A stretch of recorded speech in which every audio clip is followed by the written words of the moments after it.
Shalom, shalom et bonjour. Mon nom est Jackie Firman des ministères Ariel Canada et ça me fait un grand plaisir de vous enseigner aujourd'hui le petit prophète Zacharie, le grand petit prophète comme je l'appelle. Dans cette série, on est à la troisième partie qui nous amène au quatrième chapitre de Zacharie. Je vous invite d'ouvrir vos Bibles. Ce sont uniquement les enseignements du docteur Arnold Fruchtenbaum, qui est le fondateur des ministères Ariel autour du monde, et aussi les commentaires de M. Jacques-Isaac Gabizon, qui est le directeur des ministères Ariel Canada. Donc, si vous regardez le chapitre 4, on va voir que c'est vraiment entouré de symboles et des types et qui nous amènent vraiment loin. C'est comme trouver, M. Gabizon dit, une clé pour ouvrir une porte et quand tu ouvres cette porte, il y a beaucoup, beaucoup d'autres portes qui s'ouvrent en même temps et il y a beaucoup de couleurs et de rayons qui débutent et on peut être ébloui par tout ça et on peut dire que sont ces choses? C'est une question que Zacharie, le prophète, va poser un couple de fois dans euh, ses visions et nous sommes plongés avec lui dans ses visions. Et il va demander trois fois, en fin de compte, dans ce chapitre, et deux fois, un ange lui demandait de regarder plus loin. Euh, quand il dit, ne sais-tu pas que sont ces choses? Ouf. Quand on pose une question et on nous répond avec une autre question, c'est difficile des fois. Mais on va commencer notre voyage hors de cet univers avec Zacharie, qui va nous amener vraiment jusqu'au trône de Dieu. C'est loin et on peut voir des choses merveilleuses qui se passent en haut. Donc, on est rendu à la cinquième vision de Zacharie. Il va y avoir d'autres visions, comme on va voir d'autres semaines. Et puis, la cinquième vision est écrite dans le chapitre 4, entre le verset 1 et le verset 14. Et l'idée principale, c'est qu'à travers l'ouvrage de l'Esprit Saint, Israël va devenir un témoignage pour le monde entier. Euh, les, euh, il accomplit ça dans cette vision en donnant un message personnel à Zorobabel, qui est frustré par rapport à la construction du temple parce que l'opposition était vraiment difficile. Il y avait de l'opposition pendant 6 ans et il a continué, et on voit ça aussi dans l'histoire de Néhémie, mais la construction avait arrêté carrément pendant 10 ans, donc c'est beaucoup. On voit le début de la construction en Esdras 3, verset 8, et que ça avait cessé en Esdras 4, versets 23 et 24. Vous pourrez regarder plus tard. Mais ce n'est pas le seul découragement de Zorobabel, parce que cette vision, en partie, c'est pour encourager Zorobabel. Mais aussi, le peuple avait une certaine apathie. C'était pas trop important pour eux. Et il a envoyé un autre prophète âgé qui, lui, qui a reçu le message pour le peuple. Hey, vous autres, vous avez vos maisons, mais chez moi, hein, qu'est-ce qu'il y a? Donc, Dieu voulait les encourager. Donc, on voit qu'en plus du message personnel pour Zorobabel, dans cette vision, il y a un État juif restauré euh, qui est guidé qui est fait par le Saint-Esprit. C'est l'Esprit qui le fait toujours. Donc, commençons avec cette vision spéciale. On va regarder versets 1 à 3 et on va lire et l'ange qui parlait avec moi revint et me réveilla. Donc, il y a une nouvelle vision tout de suite. Et il a réveillé. Il a dit, il m'a réveillé comme un homme qu'on réveille de son sommeil. Donc, c'est l'idée d'être réveillé, d'être réveillé pour faire quelque chose. C'est pas juste ouvrir ses yeux, c'est pour, hey, grouille, faites quelque chose, pour prendre des actions, comme on voit dans le prophète Agé d'ailleurs, chapitre 1, verset 14. Euh, Et Zacharie était ému, il était poussé aussi d'une vision à l'autre. On va voir qu'il se fatigue. Probablement, il s'est endormi tellement il a reçu des visions dans une nuit, là, c'était trop. Euh, et puis là, euh, un ange le réveille. Hey, hey, il y a d'autres choses. Et quelle est la vision? Ben, c'est un chandelier au verset 2. Et puis, il dit, que vois-tu? Donc, avant de répondre, euh, pour parler plus de cette vision, on va regarder euh, c'est quoi un chandelier? C'est quoi cette idée? Le chandelier. Pourquoi Dieu a choisi un chandelier? Quelle était l'idée d'avoir un chandelier? Ben, rappelons-nous qu'au temple, c'était dans le lieu saint. Et on va voir l'intérieur du lieu saint. C'est pas le lieu très saint qui est derrière le rideau qu'on voit au fond de la diapositive, mais le chandelier, vous le voyez en gros plan à gauche, et puis ensuite la table des pains à droite, et au fond du lieu saint, il y avait cet autel pour les prières. C'est un autel d'encens et puis ça représentait les prières. Et la fumée de cet autel passait à travers les rideaux pour aller dans le lieu très saint. Mais savez-vous que si on ôtait ce chandelier de la pièce, il n'y aurait pas eu de lumière, ça aurait été noirceur total. Donc, le chandelier est super important. Euh, la table des pains, ça représente euh, la provision de Dieu et puis aussi la provision pour nous, les croyants. On changeait les pains chaque semaine. Imaginez si vous preniez un pain, je l'ai déjà dit à une autre session, et vous mettez ça sur le comptoir pour une semaine. Ça va être dur comme la roche, même le deuxième ou troisième jour.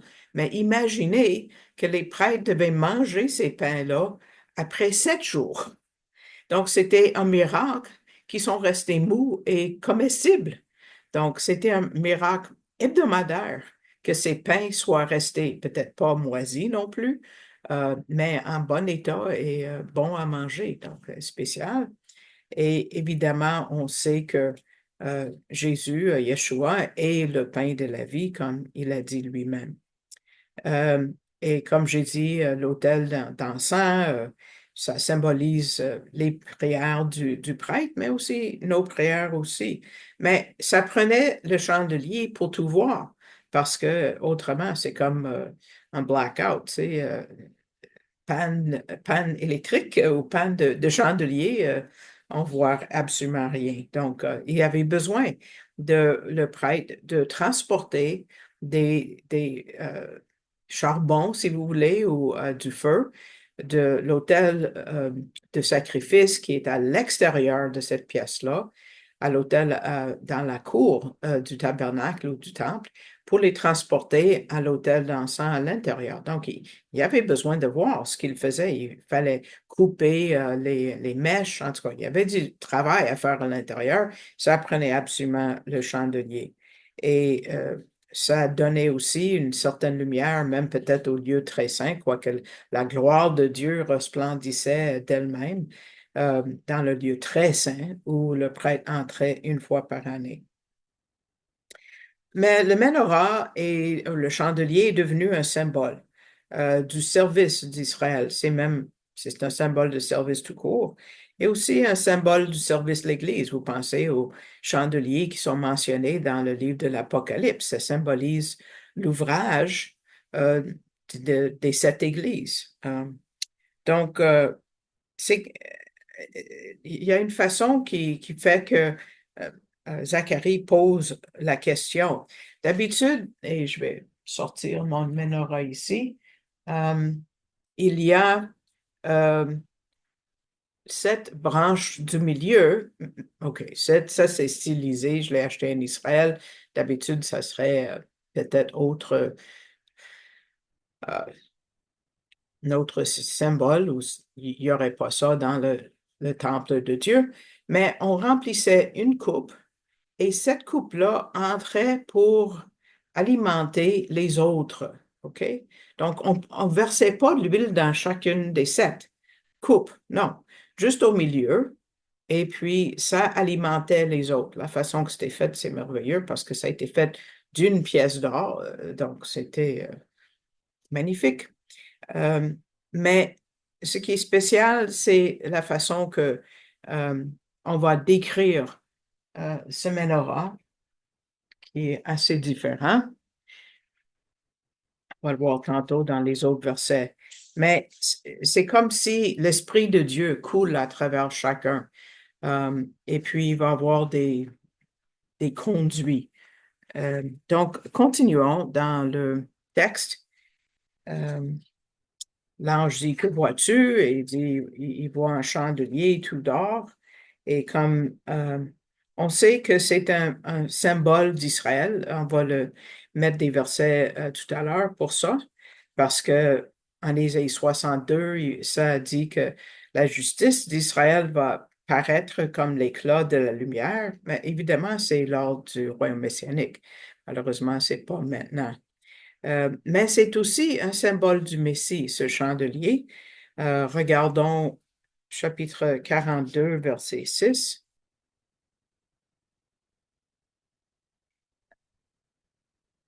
En 42, verset 6 de Ésaïe, Dieu dit par rapport au Messie, je te donnerai, toi, le Messie, pour être une alliance du peuple et pour être une lumière des nations. Et plus tard, en Ésaïe 49, il dit, et encore là, c'est comme s'il parle au Messie, il me dit, c'est peu de choses que tu me sois serviteur pour établir les tribus de Jacob et pour ramener les préservés d'Israël, c'est les deux côtés, nord et sud, sud et nord, si vous voulez. Je te donnerai aussi pour être une lumière des nations, c'est des gentils, des non-juifs, pour être mon salut, puis ça dit comme pour être mon Jésus, pour être mon Yeshua jusqu'au bout de la terre. Donc, c'est l'histoire de Jésus qui est une lumière pour le monde entier et pas juste pour les Juifs. Quand on pense à l'histoire du Menorah, c'est sûr qu'on l'a vu au tabernacle, le premier tabernacle. C'est Bezalel, parmi les artistes, les artisans qui ont façonné ce Menorah. Et puis, c'était dans le premier temple. Et puis, et bon, le deuxième temple aussi. Euh, et ce, ces images ont influencé la nation d'Israël. Ah, je veux mentionner une chose avant.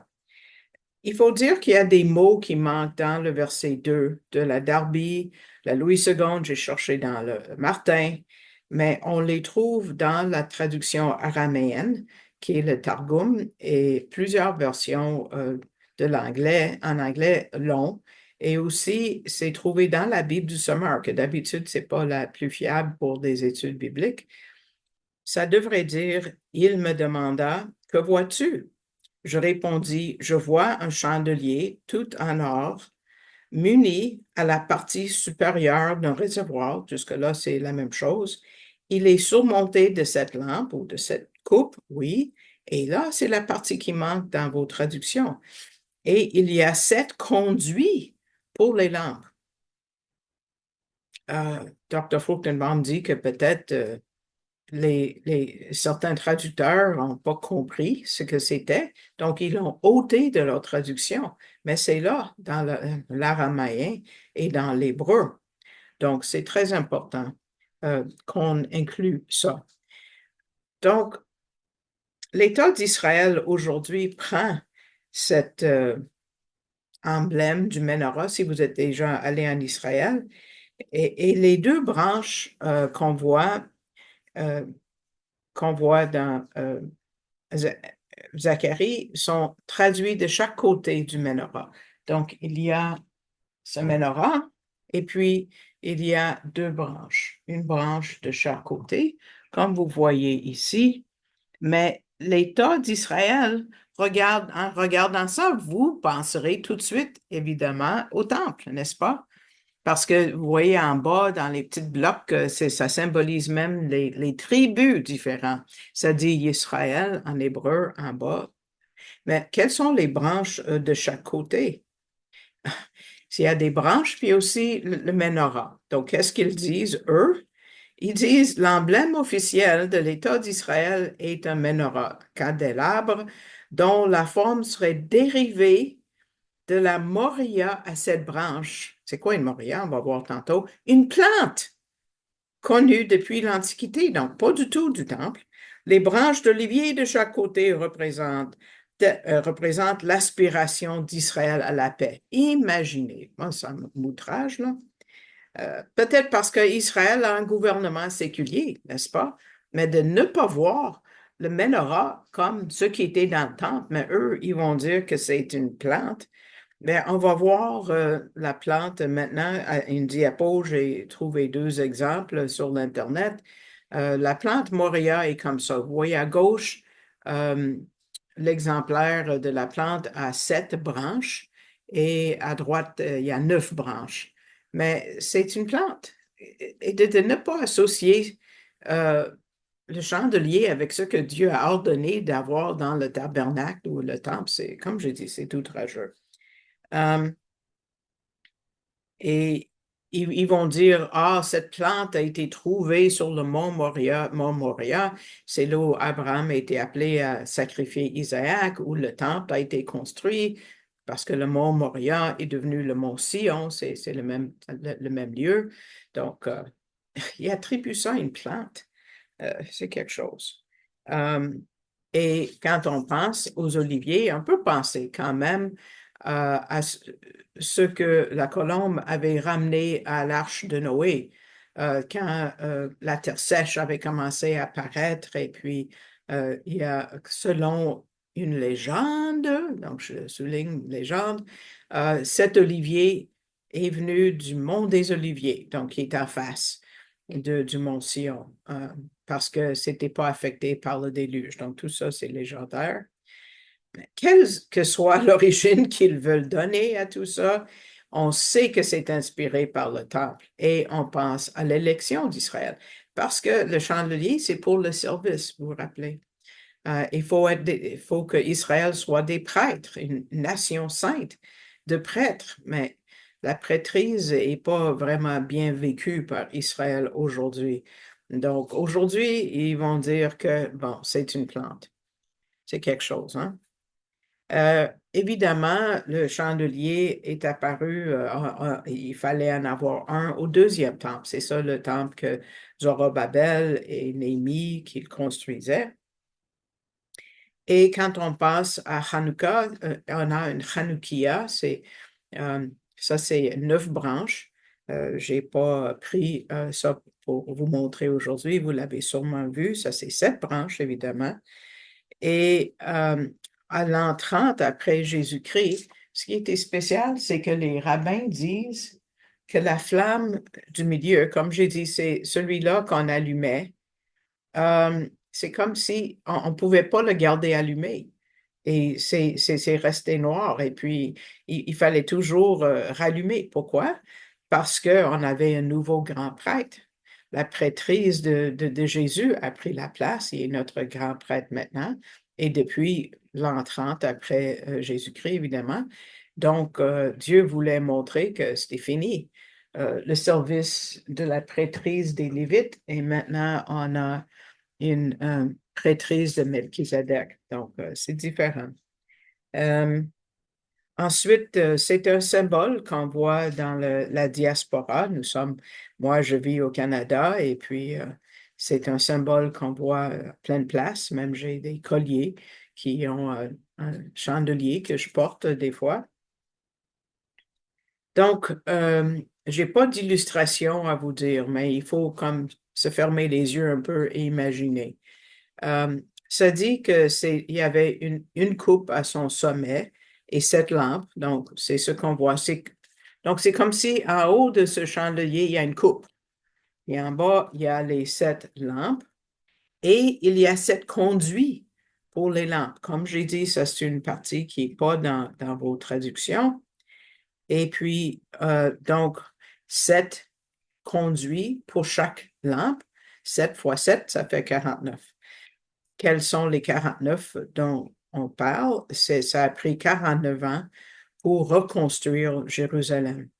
Et on peut penser aussi aux 7 séries de 7 de Daniel 9, 24 à 27. Et donc, il y a une coupe en haut de tout ça qui alimente les 49 conduits. C'est compliqué un peu. Et il y a 2 oliviers. Ça, c'est verset 3, auprès de lui, l'un à la droite et, de la coupe et l'autre à sa gauche. Et ces 2 oliviers alimentent la coupe en haut. Donc, les 2 oliviers donnent l'huile à la coupe, au chandelier, aux 7 conduits. Ça prend une bonne artiste pour faire ça. Et la coupe en haut nous montre que c'est une source inépuisable de l'huile. Et vous savez que d'où venait l'huile du tabernacle ou du temple pour le menorah, mais c'est les gens qui apportaient l'huile de leurs oliviers. C'est comme ça qu'ils avaient de l'huile d'olive pour le temple. Ça faisait partie de leur offrande. Mais ici, ça ne vient pas des personnes, ça vient de Dieu, ça vient de ses oliviers. Donc, ça vient de la source, c'est des arbres. Mais l'important de tout ça, c'est que l'huile représente le Saint-Esprit. Si on parle des conduits, des coupes, bols, lampes, tout ça, là, c'est le Saint-Esprit qui alimente tout ça.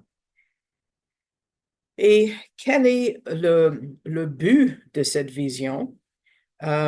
C'est pour être un encouragement à Zorobabel, au verset 4 à 10.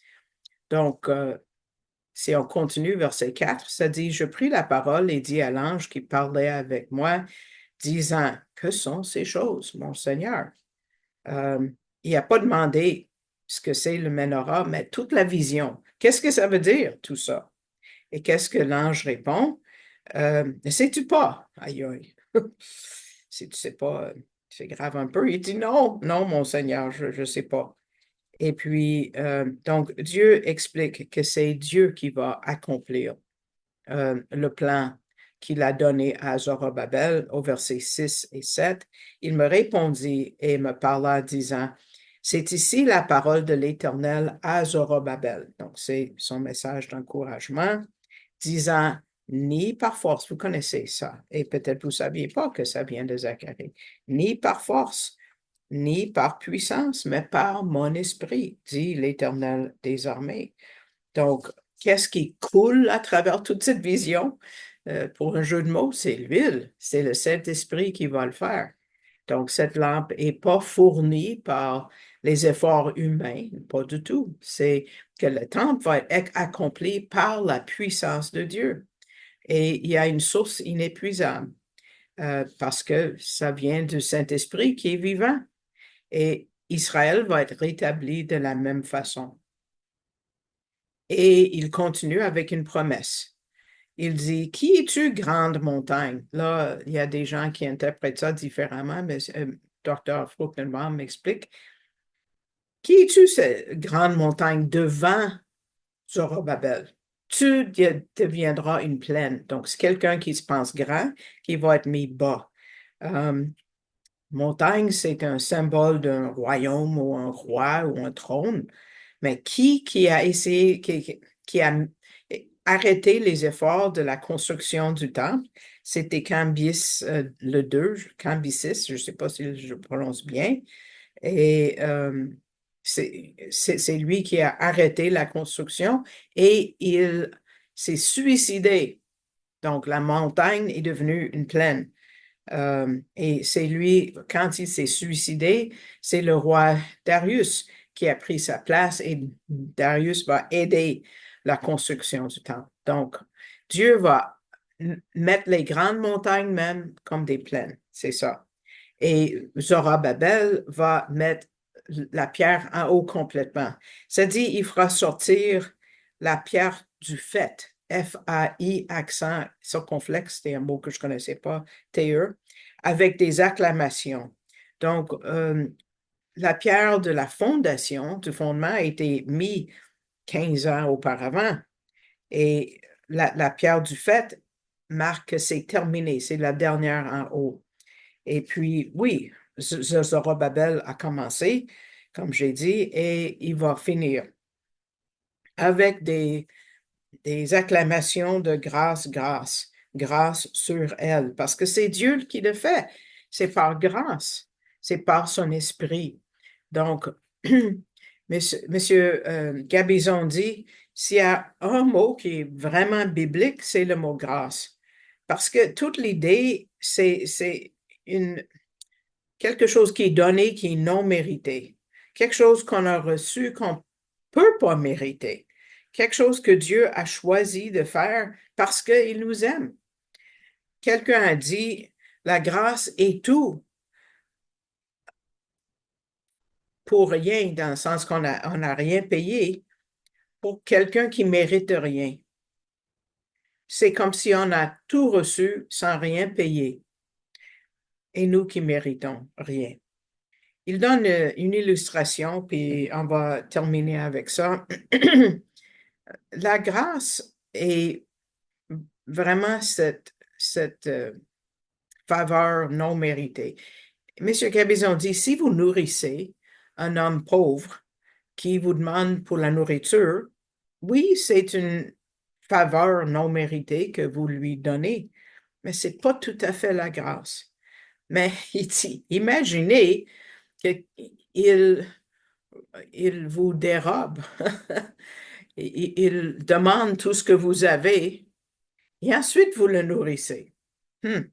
Ça, c'est une grâce. Donc, c'est vraiment quelque chose qui est non mérité. Avec cela, on va mettre fin à la première partie de notre série.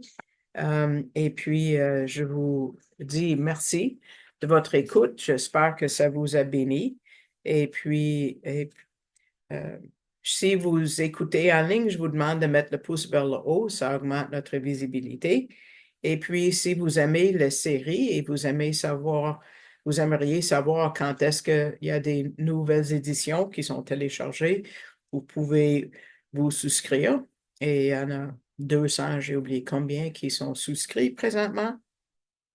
Je demande vos prières parce que c'est par vos prières et c'est par l'esprit, hein, c'est par l'huile qu'on vient de regarder que tout se fait dans le ministère que Dieu m'a donné autant que le vôtre.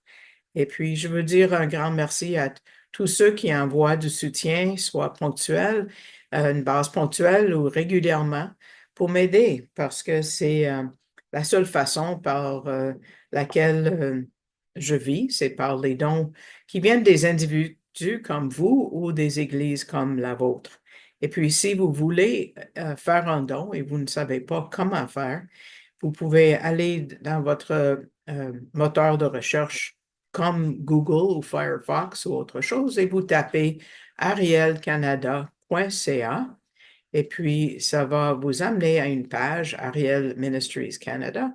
Et puis oui, c'est en anglais, mais en haut à droite, ça dit support, support us en anglais qui est soutien et ça vous amène à Canada Helps qui est, et là vous cliquez encore en haut à droite où ça dit français, et là, vous allez voir Ministère Ariel Canada à gauche et à droite, faites un don à cet organisme, et puis vous allez voir qu'il y a un menu que vous tirez vers le bas. Numéro 1, c'est général, et moi, c'est en bas. Jackie Furman, missionnaire, et puis vous pouvez continuer avec un don électronique. Donc, je vous invite de venir à la deuxième partie parce qu'on va explorer qui sont les deux branches. Ce sont les deux témoins que nous voyons en Apocalypse. Donc, ça promet. Donc, je vous souhaite shalom, shalom et à la prochaine. J'espère que vous allez voir la deuxième partie. Alors, au revoir.